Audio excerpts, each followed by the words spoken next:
Alright, so today we're going to be making homemade granola. You won't believe how easy this is to make, and this is an excellent substitute for cereal. It's a healthy snack option. You could add it to shakes, your morning shake. So to start, we have some rolled oats here. I'm adding in some sliced almonds, chopped pecans, some chopped walnuts, sunflower seeds, pumpkin seeds. Now again, this is just some of the ingredients you could add. Really and truly, the nut options are endless, the seed options are endless. You could add linseed, you could add all the different types of nuts. Yeah, so we just want to give this a quick mix. Then I'm just gonna coat it in some coconut oil. You don't have to use coconut oil. I really like the flavor of coconut oil, so I'm using that.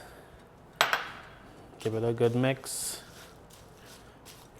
Right, and once it's evenly incorporated, I'm going to transfer this to a greased baking sheet, and I'm going to toast this off in the oven.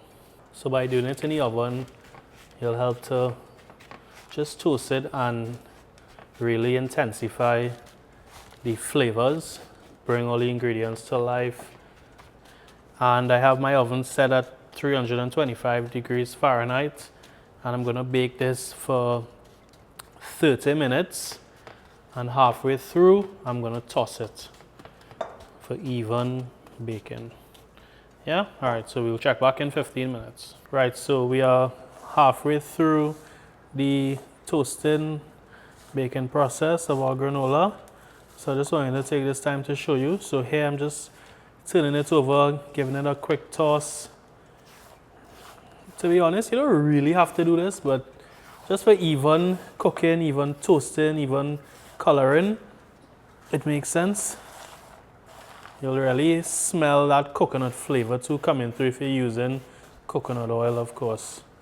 So once you toss it, just evenly distribute it throughout the baking sheet and transfer it back to the oven to bake for another 15 minutes. Yeah, so we'll see you in 15. Right, so our granola has finished baked. You can see it's gotten darker brown in color. So what I'm gonna do now, I'm gonna just add it back to the bowl so we can mix in all our remaining ingredients.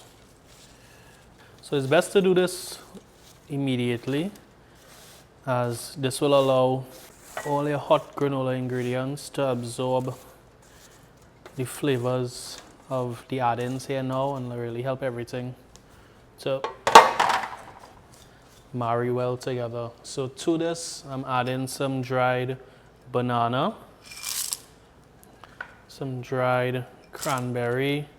The options are endless here. And some assorted dried fruit. So in this mixture, I have coconut, I have candied ginger, dried blueberries, dried pawpaw, dried mango. Again, the options here are endless. You could really turn this into your own unique combination. Yeah, just add in some vanilla essence just to help enhance the flavor. To really take it over the top, just a pinch or two of sea salt, some honey. The honey is optional. I like the honey because it just adds a little touch of sweetness and also helps to bind all the ingredients together. I'm gonna give this a quick mix. So as I said, the honey will really help to bind all the ingredients together. Give it that classic chunky granola finish. Yeah, so at this point, what you could do, you could transfer back to your baking sheet and allow it to cool, and then you could add in your chocolate chips if you want to add chocolate chips. But me personally, I prefer to add the chocolate in now so that the granola could actually melt the chocolate, giving it a much more even distribution, and also the chocolate or the melted chocolate in turns helps to bind the granola. So I'm gonna add it in now.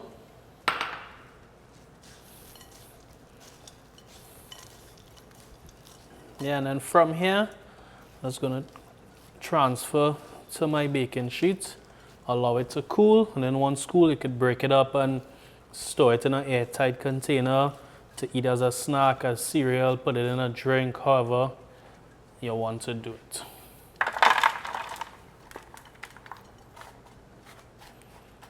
Alright, so as I said, the honey and the chocolate will really help to bind this up together. So you want to let this cool and come down to room temperature. You want to spread it out thin, but you want to also keep it together so that it could bind. Yeah, so we're going to let this cool down, come up to room temperature, and then break it up. And as a bonus, I'm going to show you how you could use it in a punch. Right, so here we have our granola. It's been cooled, so you can see it's already starting to bind. So what we're going to do now as a bonus, we're going to make a punch. We're making a bomb. But really and truly, I mean, you could just add this to your, if it's your breakfast shake, if it's your everyday punch, peanut punch, avocado punch, sea moss punch, you name it. You could add this to help add a little bit of crunch, a little texture, a little body to your breakfast shake, to your punch. As I said earlier, you can eat it as a cereal, as a snack. The options are endless. But as a bonus, we're just going to make a punch here. So I'm going to be adding some almond milk. Of course, you could use water, regular full cream milk. If you want to use coconut milk, oat milk. Again, the options are endless here. We're adding in some Bois Bande. So this is just for a little extra strength. If you know what I'm talking about, Bois Bande is this bark here. You just steep it in some hot water and strain. Yeah, going in with a pinch of, actually not a pinch, about a teaspoon of cinnamon. I'm gonna grate in some fresh nutmeg. If you have tonka bean, if you want to add cardamom, options are endless here. Right.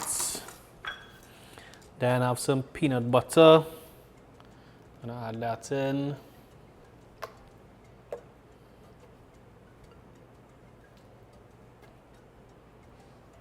Right, and then I have some ripe avocado.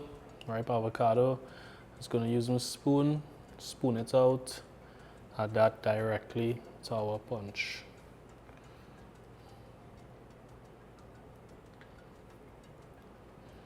If you wanted to add some condensed milk, if you're staying on the healthier side, you probably wouldn't want to add that. Maybe you want to add some stevia. Yeah, options are endless. Right, and lastly, we're just gonna add in our granola.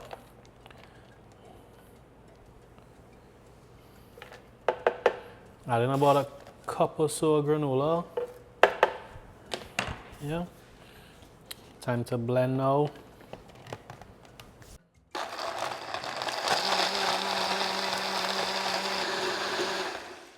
Yeah, and there you go. As easy as that. Let me show you. So this is just a simple application on how you could use your granola.